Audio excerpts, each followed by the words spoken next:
bem-vindos de volta. Vamos abordar agora sobre a composição da equipe de referência de acordo com a NOB RH SUAS, tá? Que a gente vai deixar aqui para vocês ou um link, tá? Ou ela vai ficar lá em PDF, nos materiais disponíveis para aprofundar o conhecimento de vocês.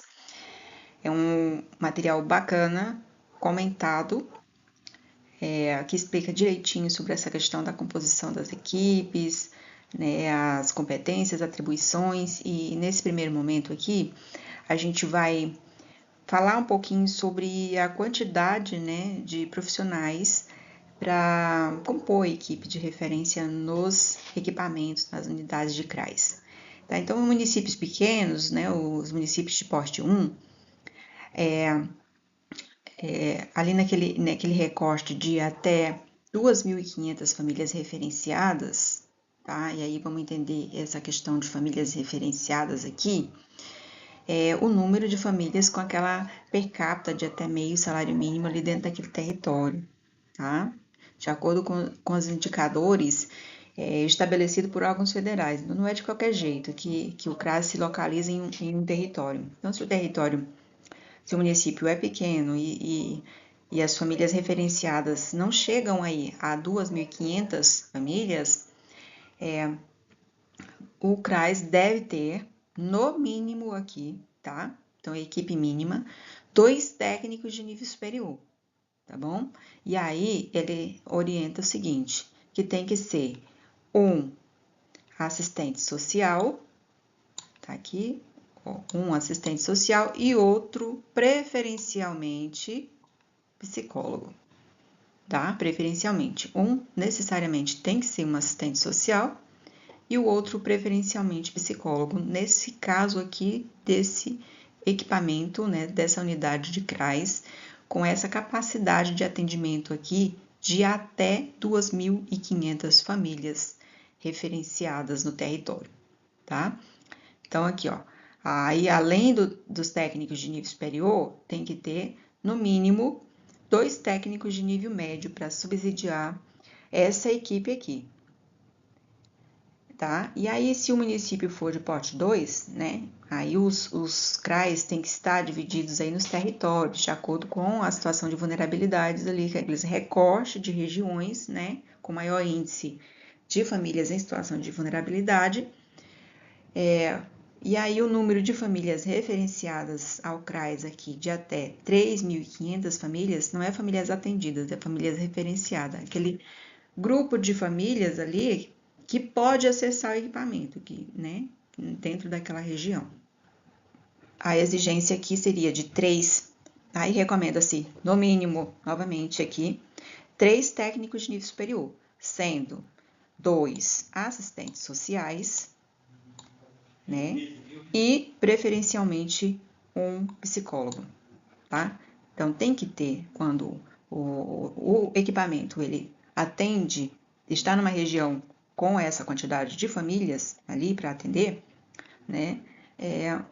Tem que ter aqui, pelo menos, né, no mínimo, 3 técnicos de nível superior e 3 técnicos de nível médio. Percebe aqui? A quantidade de nível superior é a mesma quantidade de técnicos de nível médio. E nos municípios de médio, grande porte, né, as metrópoles e as megalópolis, né, o Distrito Federal, a cada 5.000 famílias referenciadas, tem que ter 4 técnicos de nível superior, sendo 2 assistentes sociais, 1 necessariamente psicólogo e mais um outro profissional que compõe o SUAS, tá?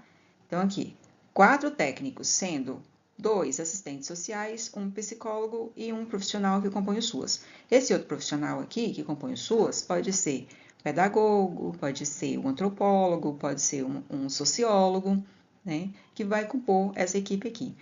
Vocês têm observado aqui que eles recomendam um número maior de assistentes sociais. Por quê? Porque a demanda para o serviço social dentro dos CRAs é maior. A demanda é maior para o serviço social. Existe uma procura grande desse profissional dentro dos equipamentos, tá? Então, porque a especificidade da atuação do assistente social ali, né, essa questão do objeto de estudo, que é a questão social, ela está mais relacionada aqui nessa política pública, né? E aí a demanda para esse profissional, às vezes, é maior. Então, tem que ter essa quantidade aqui, no mínimo, desses profissionais, né? 4 técnicos de nível médio para atender e auxiliar os técnicos de nível superior. Essa daqui é a equipe de referência, tá? Então, aqui, ó, equipe de referência. Aqui não tem nenhum coordenador, né? A gente não tá vendo coordenador. Porque equipe de referência, nós vamos ver no próximo slide a definição dela, é a equipe que executa os serviços, tá? Então, é a equipe que executa. O coordenador no CRAS, se você é um profissional que está vindo do CREAS, o coordenador no CREAS tem uma função diferente do coordenador do CRAS, tá? No CREAS, o coordenador, ele compõe a equipe de referência. No CRAS, ele não compõe. Ele tem que ter um coordenador em cada equipamento, mas aqui no CRAS, a equipe de referência é quem executa as ações de PAIF, e o coordenador não executa ações de PAIF no CRAS, tá bom? Então, a equipe de referência são esses profissionais colocados aqui, tá? Então, assim, o coordenador aqui, ele dá apoio à equipe, ele coordena, ele organiza, ele dá total suporte para a equipe, mas ele não faz atendimento direto à população. E essa equipe aqui é a equipe que faz o atendimento direto à população, tá certo? Então, aqui no próximo slide, nós vamos ver a definição do que é equipe de referência no âmbito do CRAS, tá? Especificamente no âmbito do CRAS, de acordo com a NOB RH, que nós vamos já disponibilizar para vocês aí como material de consulta posterior. Então, o que é a equipe de referência? O que é a equipe de referência, né? Conforme a NOB RH, SUAS refere-se ao conjunto de profissionais responsável pela execução direta dos serviços, dos programas, dos projetos e benefícios socioassistenciais. Então, execução direta, o atendimento direto à população, ela é realizada pela equipe de referência. Então, esse conjunto de profissionais aqui é a equipe de referência do CRAS, tá? No contexto do CRAS, aqui bem delimitado, a equipe de referência é composta por assistentes sociais, psicólogos e outro profissional do SUAS, como eu falei anteriormente, que pode ser um pedagogo, na maioria das vezes é um pedagogo, tá? Dificilmente tem um antropólogo, um sociólogo, mas é possível ter esse outro profissional? Sim, o outro profissional do SUAS pode ser um pedagogo, pode ser um antropólogo, pode ser um sociólogo.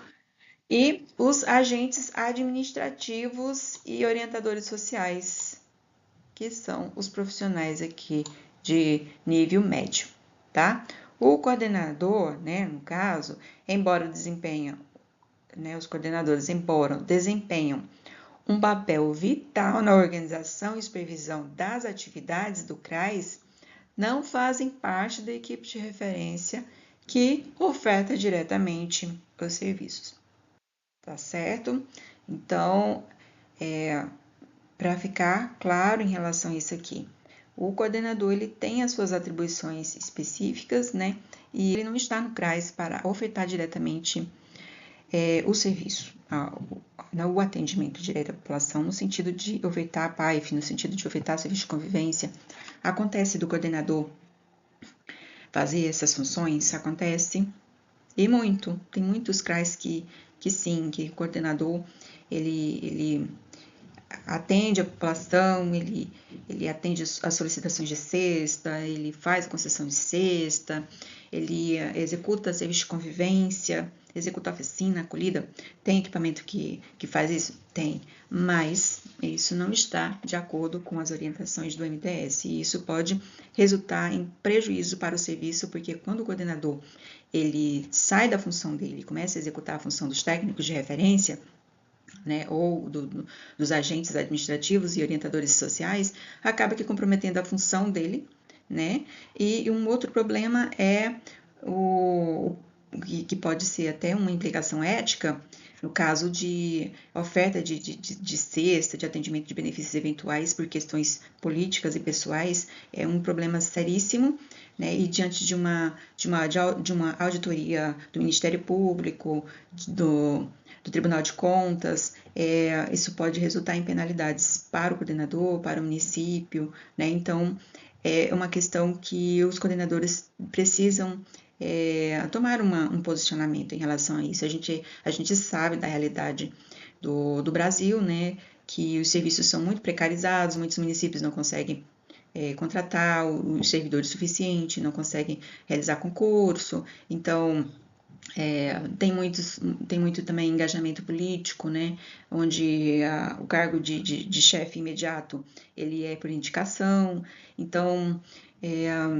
acontece muito daquela pessoa que está ali com o contrato, ele se submeter a certas orientações, a certas recomendações, muitas das vezes direto da gestão, né, para acúmulo de funções, para executar ações que não é a sua competência, a sua atribuição. Então, esse profissional aí, que é de nível superior, ele precisa se posicionar, se capacitar, dialogar com a gestão, dialogar com a equipe dialogar com esse coordenador, com essa coordenadora, para poder alinhar as diretrizes do MDS, as diretrizes aí nacionais do Sistema Único de Assistência Social, tá certo?